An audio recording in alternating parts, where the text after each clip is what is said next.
Karibu sana kwenye sehemu yetu ya 5, ambayo pia ni sehemu ya mwisho ya simulizi hili la kusisimua hapa kwenye Namnayas Pro. Tumepitia pamoja safari ya hofu, siri na mapambano, na sasa tunakaribia mwisho wa hadithi hii ya kipekee. Asante sana kwa kuwa nasi tangu sehemu ya kwanza hadi sasa. Moyo wetu umejaa shukrani kwa uaminifu na upendo wako. Hebu tusikilize sasa kile ambacho hatimaye kitafichuliwa katika hatua hii ya mwisho. Giza lilinirudisha kwenye hali ya ukimya wa muda mfupi. Nilijaribu kuangalia mwelekeo nilipoingia, lakini chumba nilichovutwa ndani kilikuwa kimejaa taa za buluu hafifu, kompyuta zikifanya kazi kimya, na kuta zenye skrini zilizoonesha picha za maeneo mbalimbali, ikiwa ni pamoja na sehemu Amina alipokuwa anapambana. Mwanaume mmoja alisimama mbele yangu, akivalia koti jeusi lililoning'inia hadi magotini, glovu za chuma na miwani ya hali ya juu. Uso wake haukuonesha umri wake halisi, lakini sauti yake ilikuwa na historia ndefu. Unajiuliza mimi ni nani? Alizungumza taratibu. Nilikuwa rafiki wa baba yako. Tulikuwa pamoja kwenye mradi wa mwisho wa taifa hili, kabla haujasalitiwa. Nikashusha pumzi. Yuko hai. Alijitoa mhanga kulinda kifaa kilichokuwa na siri zote, ikiwemo hii unayopigania sasa. Lakini kabla hajapotea, alitengeneza sauti ya mwisho, ujumbe ambao haujawahi kusikika mpaka leo. Akaenda upande wa pili wa chumba, akabonyeza kitufe. Sauti ya mwanaume niliyeikumbuka kutoka utotoni ikaanza kusikika. Saidi mwanangu, kama unasikia hii sauti, basi umekuwa zaidi ya nilivyotarajia. Dunia si salama kama tulivyofikiri, ila wewe ni tumaini. Kumbuka, haki siyo sauti inayopigwa kelele, ni sauti tulivu ya moyo inayodumu hata pasipo ushindi. Nilihisi kama moyo wangu ulikuwa unavunjika vipande vipande, lakini pia ukijengwa upya kwa wakati mmoja. Nitakusaidia kufika kwenye kituo cha mwisho cha data, yule mwanamume aliendelea. Lakini usahau kuwa huu ni mwisho wa mchezo wa kawaida. Huu ni mwanzo wa mwisho wa mfumo.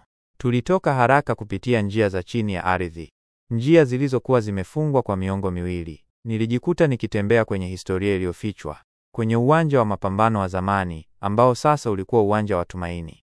Amina alikuwa ameokolewa na washirika wetu waliovuruga mfumo wa usalama. Alikuwa amejeruhiwa bega, lakini bado alikuwa hai na tayari kwa hatua ya mwisho. Kituo cha mwisho kilikuwa ndani ya boma la zamani la maktaba kuu ya jiji, mahali palipoonekana pasipo na madhara. Lakini ndani yake kulikuwa na Core Truth, sehemu ya mwisho yenye nakala ya mfumo wa siri wa dunia nzima.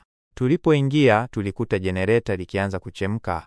Kumbe walikuwa tayari wameanzisha self-destruct protocol. Tulikuwa na dakika 10 kuokoa data au kuangamia nayo.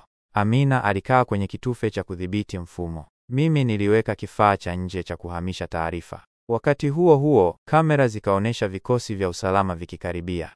Said, Amina alisema kwa sauti ya mwisho, ukibaki utauawa. Ukiondoka na hii data, utabadilisha historia. Chagua. Nilimtazama, nikapiga hatua 2 mbele. Sitaki kuwa shujaa wa historia, nataka kuwa mwanadamu aliyeamua kupigania kile kilicho sahihi. Nilichukua kifaa, nikamvuta Amina, na tukaingia kwenye handaki la dharura dakika 1 kabla ya mlipuko. Baada ya wiki 2, nchi ilikuwa imeamka. Mfumo wa siri ulifichuliwa. Majina makubwa yaliporomoka. Watu waliandamana kwa amani, wakidai mabadiliko. Nilienda kaburini kwa baba yangu, nikalaza kifaa kilichobeba sauti yake.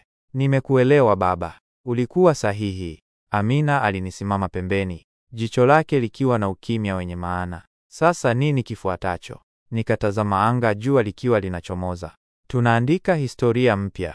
Asanteni sana kwa kuwa pamoja nasi kwenye simulizi hili hadi mwisho. Ulikuwa ni Last Mission, si tu simulizi ya vita, bali simulizi ya mioyo inayokataa kukata tamaa. Tunakushukuru kwa kila sekunde uliyotumia nasi. Tuandikie komenti yako, tupende kujua ulijisikiaje hadi tamati hii. Kumbuka kutusubscribe, kulike, kukomenti na kushare.